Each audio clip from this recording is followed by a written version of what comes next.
recruter liggéeyuñu buñ paree dañuy defe ne dañ lay redevable ci argent public. bu fonction publique jotee aussi Macky Sall Diouf Sarr wala keneen jël nañu si fonction publique bi yëpp recruter Diouf Sarr pour mu am lu mu campagne. jël nañ programme santé bi yëpp jox Diouf Sarr parce que bëggoon nañ ko def candidat.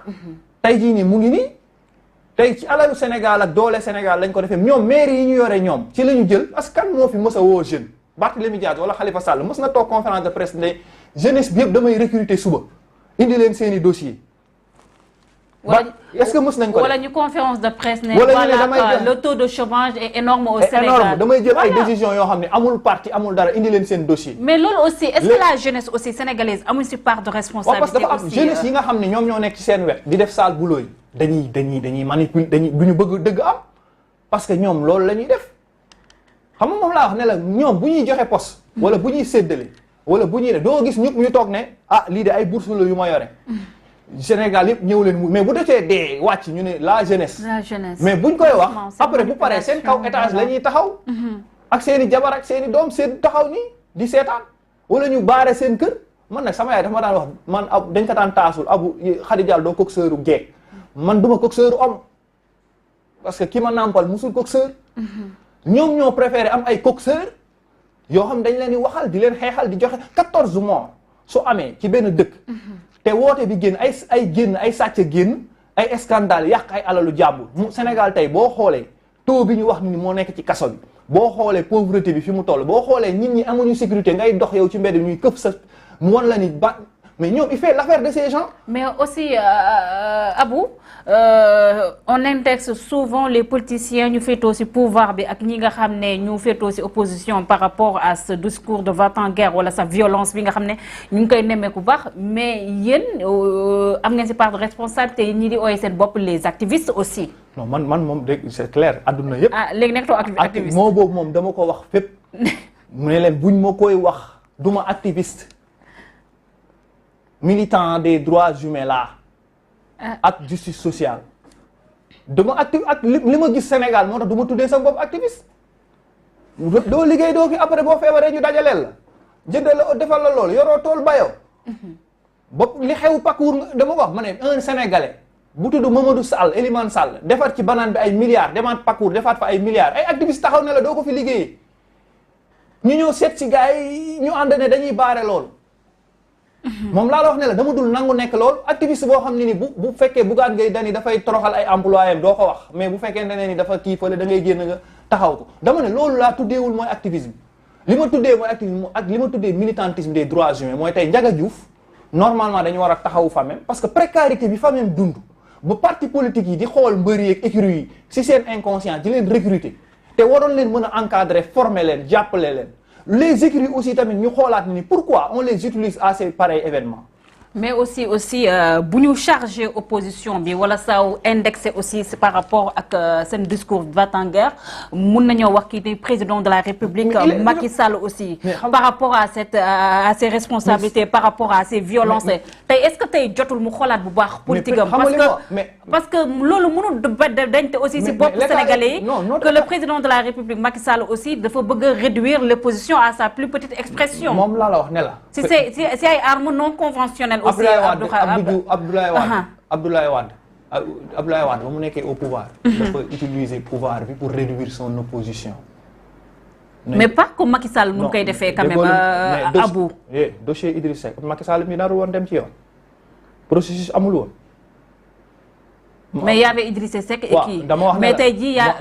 li ma wax ne la mais bu ma ne la ñoom li ñun xeex boobu mais avec Macky Sall on a vu ce qui s'est passé avec Karim Wade gis nañ aussi ce qui s'est passé avec ki nga xam ne mooy Khalifa Ababacar Sall le dossier Ousmane Sonko Adji Sarr ba tey mu ngi traîner ci justice bi tey aussi ñu ngi wax jël benn wax ci laa ne la nii Macky Sall moo tiim ay tiim sénégalais yi ñu fal ñun suñu directeurs yeeg suñu yëpp ne leen ku perte sa localité dama lay dàq. les deux côtés ñoom ñoo wax voilà quoi. laisser la jeunesse tranquille président de la République ci boppam moom ci boppam. ñun ñu fal ko fa teg ko fa. moom président de la xam président de la République li tax man benn instant waxam mooy dafa am man ak moom contrat fu ñu war a daje. mooy 3e mandat. mooy c'est-à-dire légalement et légitimement il est le président de la République moom mooy décliner xawma lan politique de la nation.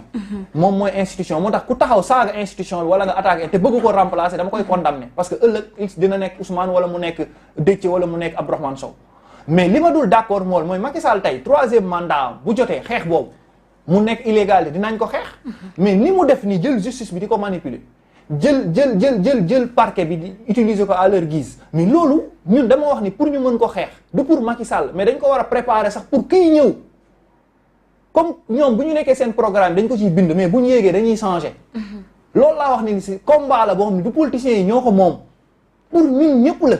nu ñu mën a def ba libérer la justice moo tax ma ne les acteurs de la justice moment bi dañu war a communiquer man dama d'accord ku mel ne ay Lansana bind ay communiqué sànni la justice doit communiquer l'administration territoriale pourquoi préfet yi aussi noppi ci ce qui se passe actuellement pourquoi ministère de l'intérieur noppi du yoon parce que l'administration territoriale dafa nekkal public bi bu dee dafa am ay liste yu dugg ñu ay problème IRS nañu génn zone bu nekk préfecture bu nekk expliquer les motifs parce que mënuñu jax-jaxal xel yi. mais est-ce que violence aussi Abou commencé wul si élection locale yi ak investiture yi ak liste yi nombre de rejets yi nga xam ne nemmeeku nañ ko si benn boor mu nekk le camp de Yewwi Askan Wi ak tamit le camp de Bougane Gueye Dany gis nañ récemment ce qui s'est passé ak ki nga xam ne mooy Adama Faye ñu invalider ay listes yam yëpp loolu est-ce que tamit du so indi beneen inviolence wala sax benn sentiment d'injustice aussi bu am si dëkk bi aussi. mais moom laa la wax ne la ñoom nañ assumer seen responsabilité ñoom ñoo dem dialogue politique xam nga Macky Sall bi muy prolonger seen i mandat ñoom maire yi c'était injuste mais maire opposition yi kenn jógu ci kenn kaasu ko parce que ça les arrange si Macky pose un acte illégal bu leen favorable nga xam ni seen i maire yi la mais waxuñu ñoom ñëpp ñu ngi ci ñaata seen mandat jeex na bu yàgg mais kenn waxu ci parce que boobu dama doon toog di wax ni premier acte bi ñu war a poser